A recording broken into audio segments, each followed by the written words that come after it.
বাড়ির অবস্থা প্রচণ্ড পরিমাণে খারাপ। হ্যাঁ, শাশুড়ির শরীর গতকাল রাত থেকে প্রচুর খারাপ, হয়তো বা শ্বশুরমশাইকে হসপিটালাইজ করলেও করতে হতে পারে সোমবার। আর আমার শরীরও খুব একটা ভালো না, মানে সত্যি কথা বলতে আজকে মানে পুরো বাড়িটাই পুরো টালমাটাল হয়ে রয়েছে। যাই হোক, তো ভাবছিলাম ভিডিওটাই স্কিপ করে যাই, কিন্তু আমার ওই যে প্রিয় ভালোবাসার মানুষগুলো আছে, শারবাত, সে আমাকে বলবে দিদি প্লিজ ভিডিও দিবেন। হ্যাঁ দেব, ওর মানে আমার এত ভালো লাগে। যাই হোক, তারপরে অনেকেই আমাকে বলে যে হ্যাঁ ভিডিও কোথায়, ভিডিও দাও, ভিডিও চাই, একদম তাই। তো এই সমস্ত ভালোবাসার মানুষগুলোর কথা ভেবে তখন মানে মনে হয় যে রোগকেও বলি যা দূর হ, পালা, এই রকম বলে তারপরে আবার ভিডিও করতে আসতে হয়। যাই হোক, নিজের কথা অনেকটাই বলা হলো, এবার আসি মূল কথা। কারা কারা দেখেছেন যে সীমাদি নারকেল ফাটিয়ে শুভদাকে বাড়িতে নিয়ে এসেছে? হ্যাঁ, মোটামুটি সবাই দেখে নিয়েছেন, তাই না? নারকেল ফাটিয়ে শুভদাকে জল ছিটিয়ে সেটা প্রসাদ হিসাবে রেখে দিয়েছে, তারপরে সবাই মিলে সেটাকে প্রসাদ হিসাবে পরবর্তীকালে খাবে। তারপরে শুভদা বাড়িতে ঢুকেছে এবং মাম্পিকে জিজ্ঞেস করেছে, এই কি রান্না হয়েছে, কি রান্না, কি রান্না হয়েছে? মাম্পি বলেছে মনে হয় ডিম সিদ্ধ, আলু সিদ্ধ, ভাত আর ডাল এরকম কিছু আছে। তো যাই হোক, তাই দিয়ে হয়ে যাবে। হয়তোবা তাদের বাড়িতে গতকালের যে আপডেট আমরা পেয়েছি, হয়তোবা কাজের মেয়ে আসেনি। তারপরে রাত্রের বেলা তো সীমাদি লাইভ করলোই। সীমাদি লাইভ করে তারপরে যা পরিষ্কার তার কথা বলেছে, আজকেও একটা ভিডিও করেছে আমি দেখলাম।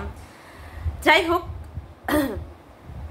আজকে আমার ভিডিওটা একটু অন্য হবে, অন্য প্রসঙ্গ নিয়ে। হ্যাঁ, অবশ্যই সীমাদি তার মেইন মানে মানে মূল জায়গায় থাকবে।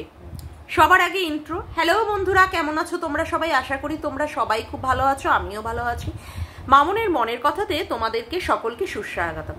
দেখুন, আমরা শত্রু মিত্র নির্বিশেষে কি চেয়েছিলাম? চেয়েছিলাম যাতে করে সীমাদির শীতের সিঁদুর যেন অক্ষয় থাকুক, যাতে করে শুভদা তাড়াতাড়ি সুস্থ হয়ে বাড়ি ফিরে আসুক। হ্যাঁ, হাতে গোনা দুই একজন মনে হয় শুভদার খারাপই চেয়েছিল, কিন্তু মোটামুটি সবাই, মোটামুটি শত্রু মিত্র নির্বিশেষে সবাই কমিউনিটি পোস্ট ভিডিও করে সবাই বলেছে যে শুভদা যাতে করে তাড়াতাড়ি ভালো হয়ে আসে।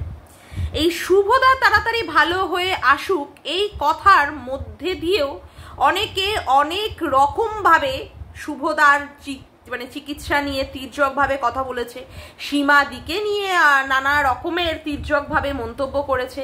তারপরেও আবার কি করেছে, সীমাদির ছেলেকে নিয়ে, সীমাদির মেয়েকে নিয়ে, সীমাদির শ্বশুরবাড়িতে নিয়ে, মানে শ্বশুরবাড়ির আত্মীয় স্বজনকে নিয়ে, তারপরে সীমাদির পাড়া প্রতিবেশীকে নিয়ে, তারপরে হচ্ছে সীমাদির ছেলের শ্বশুরবাড়িকে নিয়ে অনেক অনেক অনেক অনেক মন্তব্য করেছে। আচ্ছা, আমার একটাই কথা, যে মানুষটার আমরা সুস্থতা কামনা করছি, আমাদের মূল লক্ষ্যটা কি? আমাদের মূল লক্ষ্য হওয়া উচিত যে মানুষটা সত্যিই আজকে মৃত্যুর সঙ্গে পাঞ্জা লড়ছিল, সেই মানুষটার দ্রুত সুস্থতা কামনা করা। সেক্ষেত্রে এই যে সমস্ত কথাগুলো যেগুলো উঠে এসেছে, এগুলো কি সত্যি আমাদের খুব মানবিক? মানে এগুলোর কি সত্যি যেই সময় প্রশ্নগুলো করা হয়েছিল, এগুলো কি খুব তাৎপর্যপূর্ণ? এইগুলো কি খুবই তাৎপর্যপূর্ণ? আজকে সীমাদি একা একা তার স্বামীকে কোথা থেকে নিয়ে এসেছে? কৃষ্ণনগর থেকে কলকাতায় নিয়ে এসেছে, কেপিসিতে নিয়ে এসেছে। সেখানে বলা হয়েছে এত দূরেই বা কেন আনার দরকার ছিল? সেখানে কি হাসপাতাল ছিল না? আচ্ছা, ফার্স্ট পয়েন্ট এইটা। তারপরে কি বলা হয়েছে যে কেন তাকে অ্যাম্বুলেন্সে করে নিয়ে আসা হয়নি, কেন তাকে গাড়িতে প্রাইভেট কারে করে নিয়ে আসা হয়েছে। আচ্ছা, তারপরে যখন তাকে ভর্তি করা হয় তখন সেই ক্ষেত্রে বলা হয়েছিল তার ছেলে মেয়ে কেন সীমাদির সাথে এসে থাকলো না। তারপরে বলা হয়েছে সীমাদির যে শ্বশুরবাড়ির লোকজন মানে আত্মীয় স্বজন, সীমাদির কোনোদিনই তো সেইভাবে বলেনি যে হ্যাঁ সীমাদির শ্বশুরবাড়ির সঙ্গে সীমাদিদের এখন আর সেই রকম সম্পর্ক নেই। সেক্ষেত্রে সীমাদির শ্বশুরবাড়ির যারা যারা আত্মীয় স্বজনরা আছেন, অর্থাৎ ননদ দেওর যারা যারা আছেন, তারা কেন এখন এই মুহূর্তে এসে সীমাদির পাশে দাঁড়াচ্ছে না? আচ্ছা, তারপরে আর কি বলা হয়েছে, সীমাদির ছেলেটারও বিয়ে হয়েছে, সেই ক্ষেত্রে সীমাদির ছেলের শ্বশুর বাড়ি থেকে কেন লোক এসে দাঁড়াচ্ছে না। তারপরে কি বলা হচ্ছে, আজকে সীমাদি বলেছে যে তার মানে হাজবেন্ডের কোভিড পজিটিভ হয়েছে। এই কোভিড পজিটিভ নিয়ে মানে এত প্রশ্ন যে কোভিড পজিটিভ হলে তার প্রোটোকল মেনে চলা উচিত। সেই ক্ষেত্রে সীমাদি বা সীমাদির সাথে যারা দেখা করতে গেছে তারা কেউই কোভিড প্রোটোকল মেনে সেই রকমভাবে চলেনি, যেটা আমাদের সামনে উঠে এসেছে। সেটাতে কি করে সীমাদি বলতে পারলো যে হ্যাঁ তার বরের করোনা পজিটিভ হয়েছে? করোনা যদি পজিটিভ হয় সেই ক্ষেত্রে 2 সপ্তাহের বেশি লেগে যায় সেই মানুষকে ট্রিটমেন্ট করে ঠিক হতে, যেটা আগে দেখা গেছে। এর মধ্যে 2 থেকে 3-4 দিনের মধ্যে কি করে একটা মানুষ করোনা থেকে মুক্ত হয়ে গেল, আবার সেক্ষেত্রে তাকে বলা হচ্ছে যে সে ভালো হয়ে গেল এবং বাড়িতেও পাঠিয়ে দেওয়া হলো? কি করে সম্ভব? আজকে সীমাদির টাকা নেই, অথচ সীমাদির ঘরে তিনটে ঘরে 3টে এসি, ওই রকম বাড়ি, হাঁকানো বাড়ি, 2 কাজের লোক। সীমাদির মেয়ে কিনা বাইরে চাকরি করে, মানে বিদেশি কোম্পানিতে চাকরি করে। সীমাদির বরের একটা চশমার দোকান আছে, সেক্ষেত্রে সীমাদির ছেলে সেই দোকানে বসে। সীমাদির একটা ইউটিউবের একটা মানে কাজ করে, যে ভিডিও করুক, লাইভ করুক, সেই ক্ষেত্রে সীমাদিও টাকা পায়। তাহলে সেই মানুষটাকে এখন কেন বলতে হচ্ছে যে হ্যাঁ সীমাদির বরের জন্য যদি কেউ সাহায্য করতে চাও প্লিজ সাহায্য করো, কারণ সীমাদির এখন হাত খালি। এখান থেকে সীমাদি কি করছে? সীমাদি ক্রাউড ফান্ডিং এর মাধ্যমে সে টাকা তুলছে, সে চিটিং বাজছে, ধাপ্পা বাজছে, মানুষকে মিথ্যা বলেছে।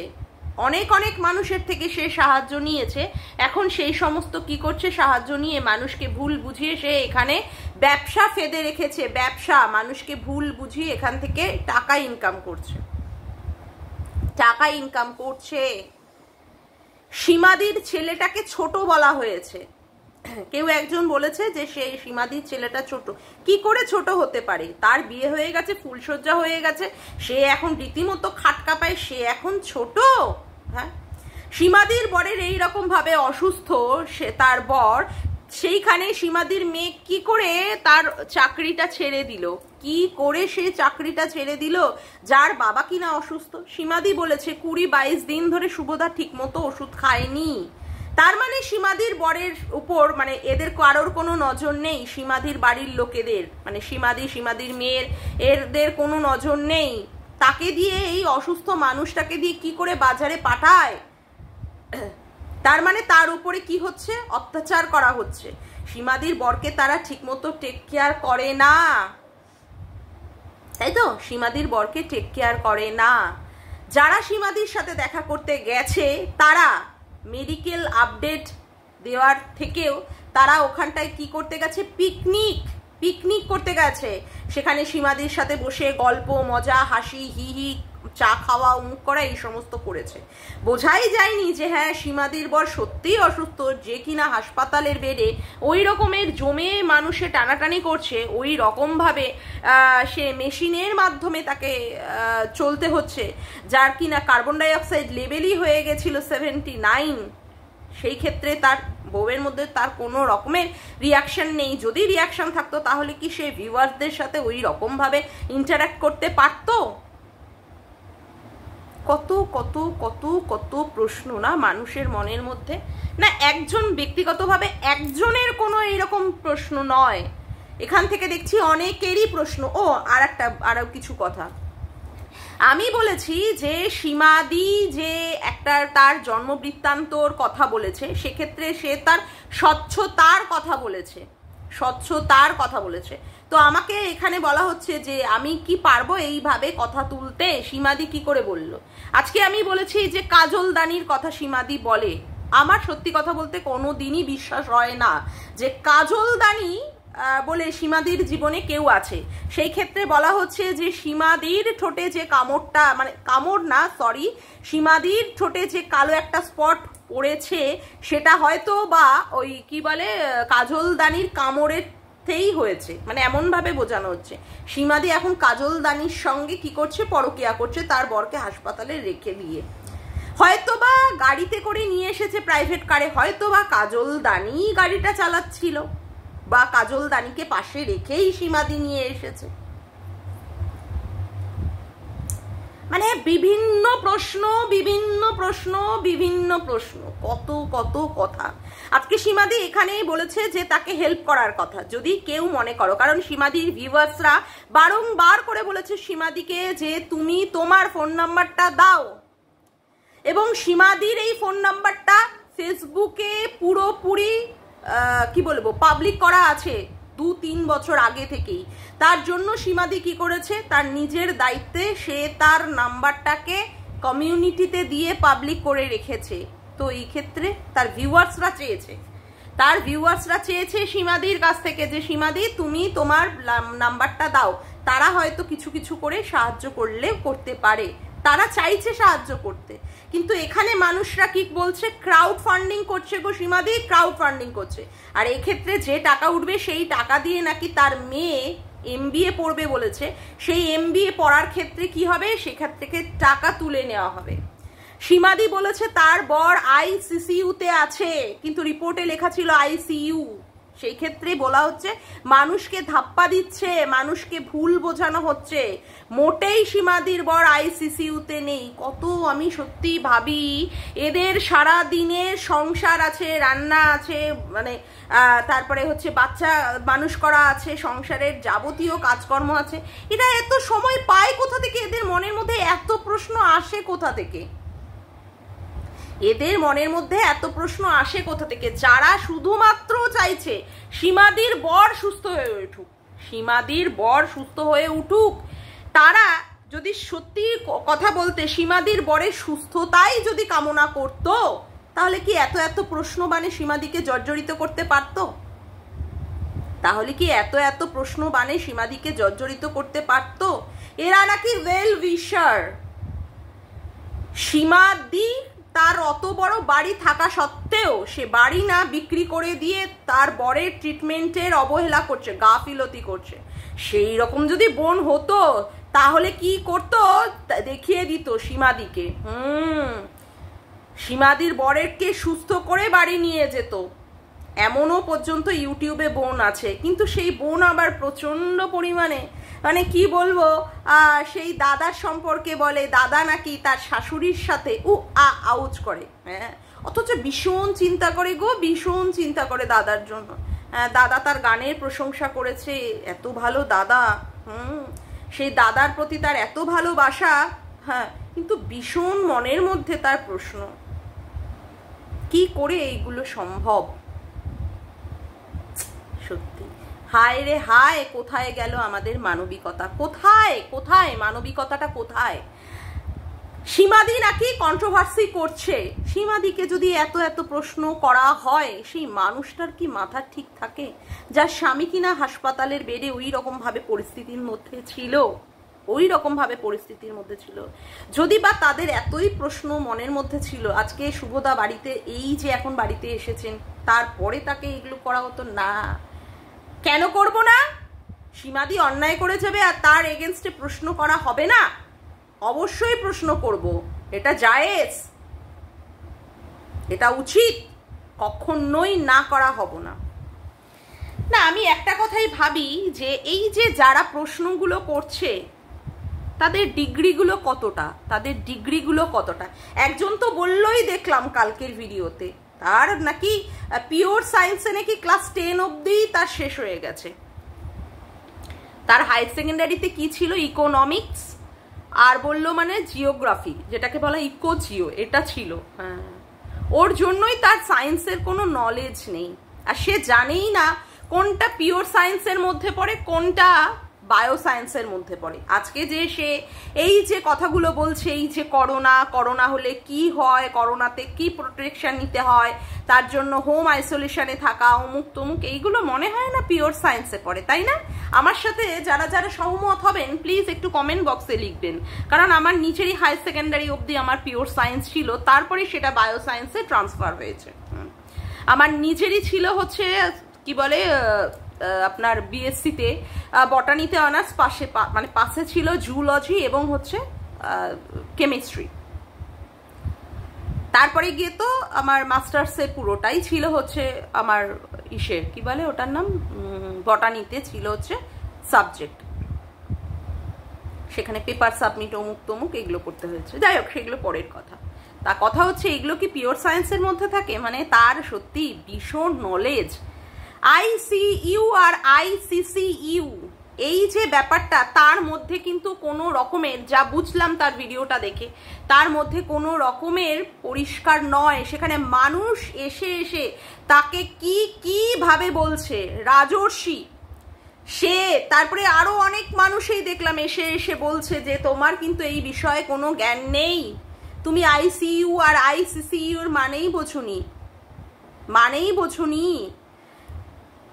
একটা মানুষ যখন ICU-তে ছিল তাকে ICCU-তে দেওয়া হয়েছে ক্রিটিক্যাল বলে, আর ICU আর ICCU এর মানে হচ্ছে ICU হচ্ছে ইন্টেন্সিভ কেয়ার ইউনিট, আর ICCU হচ্ছে ইন্টেন্সিভ করোনারি কেয়ার ইউনিট। তো করোনারি মানে কি? করোনারি মানে কি? কিসের সঙ্গে যুক্ত থাকে? হার্টের সাথে। যে কোনো একটা প্রবলেম হলেই সেটা হার্টের সাথে যুক্ত হয়ে যায়। তখন যখন ভীষণ পরিমাণে যে কোনো দিক থেকে যদি প্রবলেমেটিক হয়ে যায়, তখন মানে মারাত্মক হয়ে গেলে তখন তাকে ICCU-তে দিতে হয়। তারপরে একদম লাস্ট স্টেজে ভেন্টিলেশন। আমার বাবাকে লাস্ট স্টেজে ভেন্টিলেশনেই দিতে হয়েছিল। যাই হোক, বাবাকে আর বাঁচানো যায়নি। তো ব্যাপারটা হচ্ছে যে এই সমস্ত মানুষগুলো যারা সত্যি কথা বলতে সঠিক শিক্ষাটা জানে না, তারা শুধু খোঁচা দিতে জানে, তাদের চরিত্রগুলো কি বলুন তো? চরিত্রগুলো হচ্ছে ওই যে মানে সিরিয়ালের যে সমস্ত কুটনি চরিত্রগুলো আছে, যেগুলো নেগেটিভ ক্যারেক্টারগুলো আছে, যাদের মাধ্যমে পজিটিভ ক্যারেক্টারগুলোকে বোঝানো যায় যে হ্যাঁ কুটনিগুলো থাকলে এখানটায় পজিটিভ ক্যারেক্টারগুলো তুলে আসবে। আজকে যে সীমাদি কতটা ভালো মনের মানুষ, এবং কি এই সমস্ত মানুষগুলো তাকে ছিঁড়ে খেয়ে, এবং সীমাদির পেশেন্স, আমি তো বলবো সীমাদির অসীম ধৈর্য, সীমাদির পেশেন্স, সীমাদির বুদ্ধিমত্তা প্রচন্ড পরিমাণে বেশি, সেইগুলোকে কি করেছে ওভারকাম করে, মনের সাথে যুদ্ধ করে শাখা সিঁদুরকে ঠিক সেইভাবেই বাড়িতে নিয়ে আসতে পেরেছে। এটাই হচ্ছে সীমাদি, এটাই সীমাদি।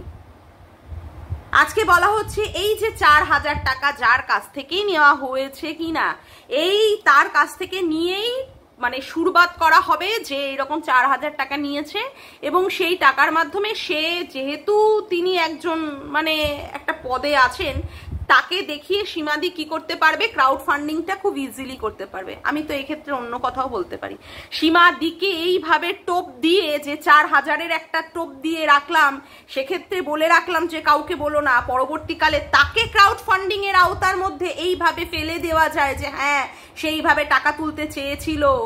সেই ক্ষেত্রে যদি সীমাদি না বলতো তাহলে তো ইজিলি তাকে ট্র্যাপে ফেলা যেত, তাই নয় কি? আজকে যেই প্রশ্নগুলো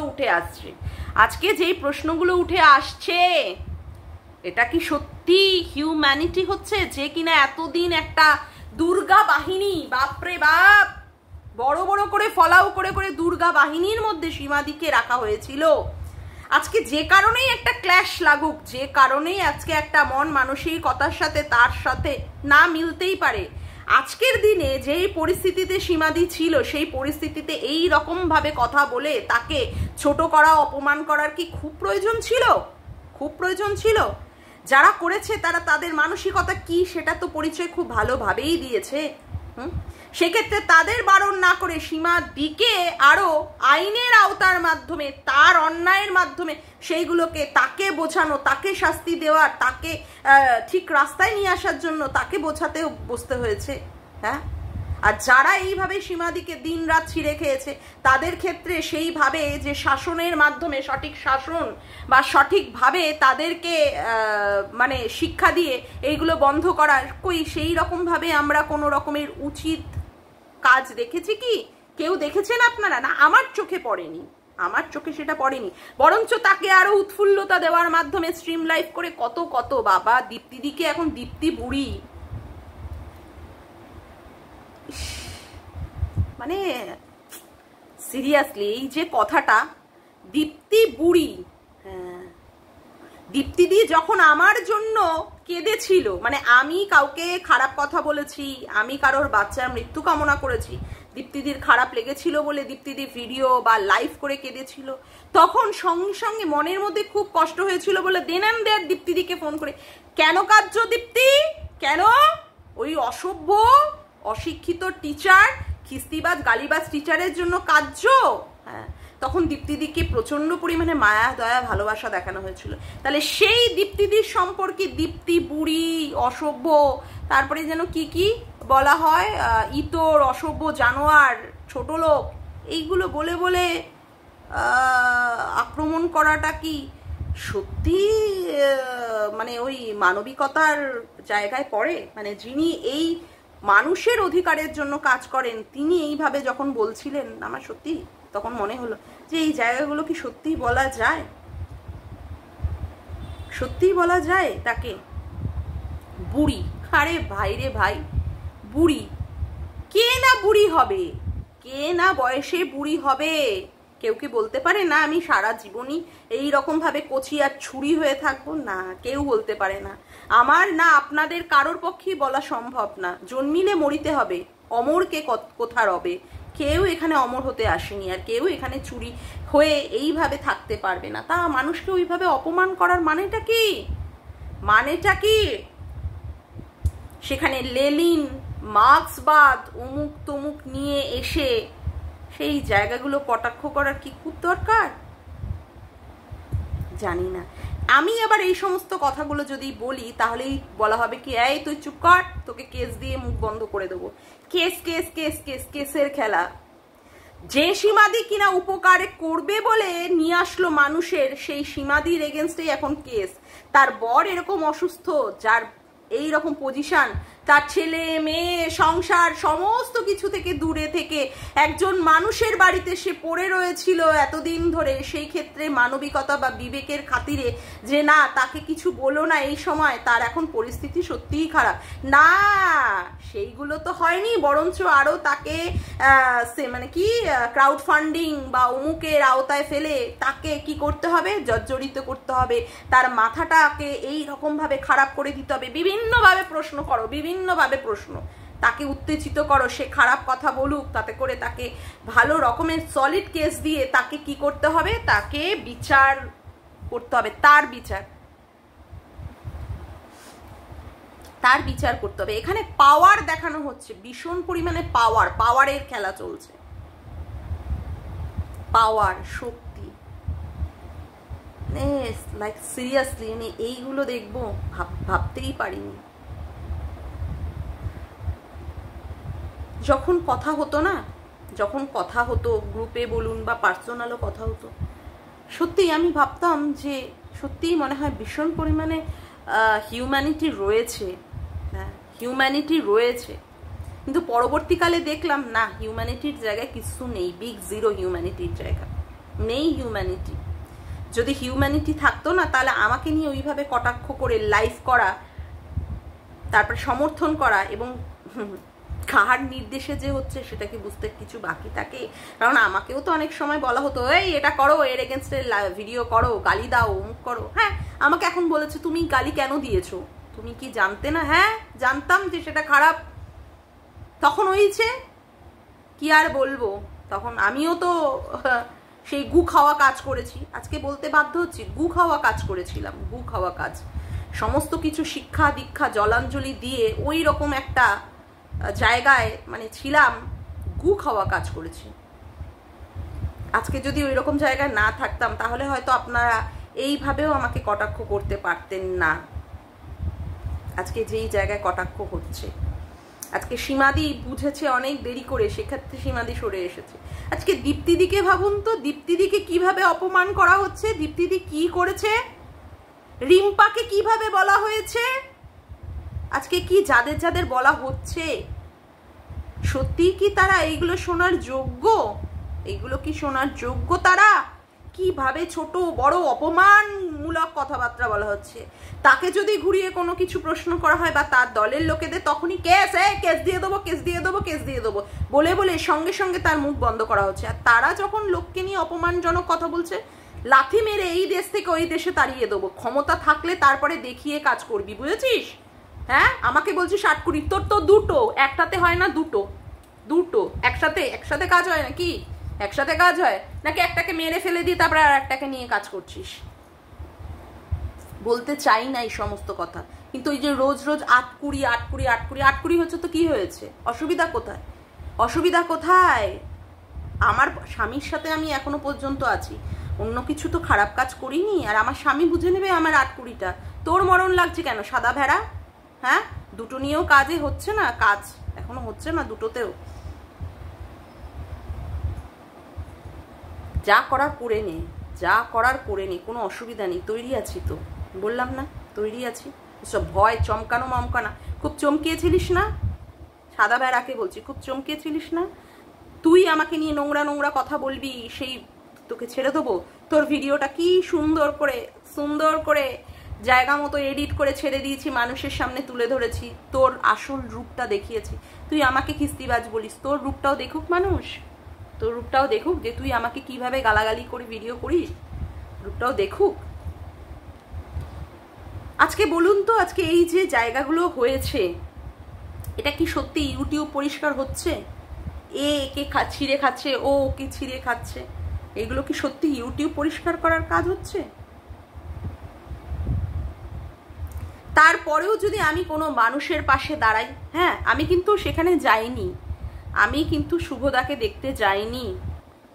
আমার বাড়ি থেকে এখান থেকে মোটামুটি গেলে হয়তো 1-1.5 ঘন্টার মধ্যে পৌঁছে গেলেও যেতে পারি, হ্যাঁ যেতে পারতাম, কিন্তু আমি শারীরিক দিক দিয়ে একটু অসুস্থও ছিলাম। যাই হোক, আমি কিন্তু সেখানে যাইনি, শুধুমাত্র আমি ভিডিও করে সীমাদিকে একটা সাপোর্ট দিয়েছি, মনটাকে যাতে করে স্থির থাকে মানুষটার, যাতে করে সে যে যুদ্ধটা করছে সেই যুদ্ধটার মাধ্যমে যেন সে জিতে আসে, এইটা করছে।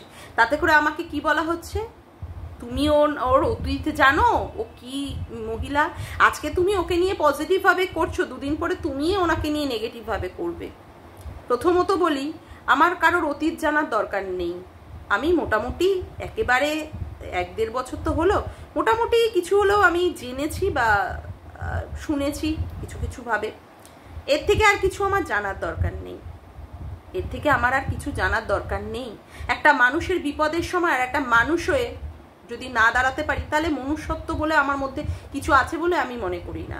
তার জন্য তার অতীত জানতে হবে, সে কি খারাপ কথা বলেছিল, কি খারাপ ভাবে মানুষকে অ্যাটাক করেছিল, সেইগুলো জেনে নিয়ে তারপর সে মানে থেকে দাঁড়াবো না, সেটা মনে হয় না। আমার মানবিকতার খাতিরে আমি যতটুকু মনে করেছি এখানে আমার মোরাল তাকে সাপোর্ট দেওয়া উচিত, কারণ এখানে আমি তার কোনো রকমের দোষ দেখতে পাইনি, তার জন্যই আমি তাকে সাপোর্ট করেছি। আর ভবিষ্যতে কি করবে না করবে সেটা তো ভবিষ্যতই জানে, আজকে পজিটিভ করছি, কালকে নেগেটিভ কি হবে না হবে, আদৌ মানে কি হবে সেটা কে জানে। তারপরেও কথা ওঠে কর্মফল, হায় রে হায়, সীমাদির কর্মফলের জন্য নাকি শুভদার এরকম হচ্ছে। আচ্ছা বলুন তো, ওই যে প্লেন ক্র্যাশে যতগুলো লোক মারা গেল, তাদের কি ছিল অন্যায়? তারা কোন কর্মফলের জন্য তাদের আজকে ওই রকম ভাবে প্লেন ক্র্যাশে 241 জন মানুষ সেখানে মারা গেলেন? কি ছিল তাদের অন্যায়? ওইটুকু শিশুদের নিয়েও পর্যন্ত তাদের বাবা মায়েরা প্লেনে উঠেছিলেন। 82 বছরের একজন বাবা, তার ছেলে পাইলট যে প্লেনটা চালিয়েছিল, বলেছিল যে তাড়াতাড়ি এইবার কি করবে, সে ভলেন্টিয়ারের রিটায়ারমেন্ট নিয়ে নেবে। কি অবস্থা, তার কি অন্যায় ছিল সেই লোকটার, যে লোকটা মারা গেল আর তার 82 বছরের বাবাকে তার জন্য রেখে দিয়ে গেল কাঁদার জন্য, যে বাবা যতকালই বাঁচুক, 1 বছর বাঁচুক, 5 বছর বাঁচুক, 10 বছর বাঁচুক, আর যতকালই বাঁচুক, শুধুমাত্র ছেলের জন্য কেঁদে কেঁদে মরবে। এটা কর্মফল। আজকে যারা ওই পেহেলগাঁওতে গিয়েছিল ঘুরতে, যাদের মানে পুরুষাঙ্গ দেখে দেখে হিন্দু না মুসলিম করে করে মেরে দেওয়া হয়েছিল, তাদের কি কর্মফল ছিল? তাদের কোথায় দোষ ত্রুটি ছিল যে যাদেরকে এইভাবে খুন করে মেরে ফেলে দেওয়া হলো? তাদেরই স্ত্রী, তাদেরই ছেলে সন্তানদের সামনে কি অন্যায় ছিল? কর্মফল না? কার কর্মফল কি যে হবে এখানে আমরা কেউ জানি না। প্রতিনিয়ত কি হচ্ছে আমাদের সাথে, বা আমরা কি অন্যায় করছি, কে বিচার করছে কর্মফলের? কে বিচার করছে? হ্যাঁ, মানুষ কখনো আর একজন মানুষের কর্মফলের বিচার করতে পারে? তাহলে তো সে ভগবান হয়ে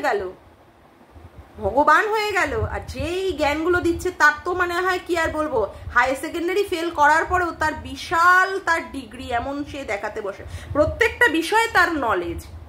প্রত্যেকটা বিষয়। ইকোজিওর একটি মেয়ে যে কিনা হায়ার সেকেন্ডারিতেও পাস করে বেরোতে পারেনি, তার কি হচ্ছে, তার পিওর সায়েন্সে নলেজ আছে, তার কি হচ্ছে বায়ো সায়েন্সে নলেজ আছে, তার মেডিকেল সায়েন্সে নলেজ আছে, কি বিষয়ে তার নলেজ নেই?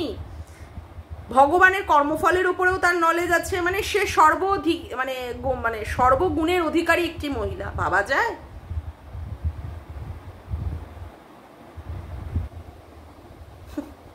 সিরিয়াসলি আমরা কোন যুগে বাস করছি? ছোটবেলা থেকে মা বাবা শিখিয়েছিলেন যে কারোর বিপদ হলে, সে শত্রু হোক মিত্র হোক, যারই বিপদ হোক, তার পাশে গিয়ে দাঁড়িয়েও।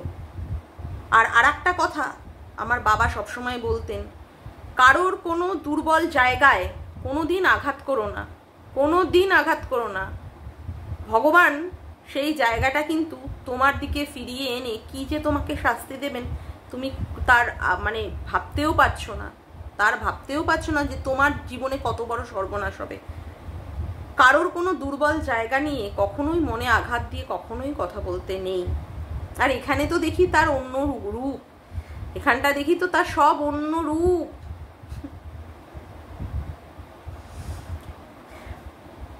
আমাকে সবাই বলছে আমি কেন সীমাদির পাশে দাঁড়িয়েছি, আমি আমার মনুষ্যত্বের খাতিরে দাঁড়িয়েছি, আমি আমার হিউম্যানিটির খাতিরে দাঁড়িয়েছি। হ্যাঁ, অনেকেই বলতে পারে এই করে আমি সীমাদির থেকে সাবস্ক্রাইবার পাচ্ছি বা কি বলে ভিউজ পাচ্ছি।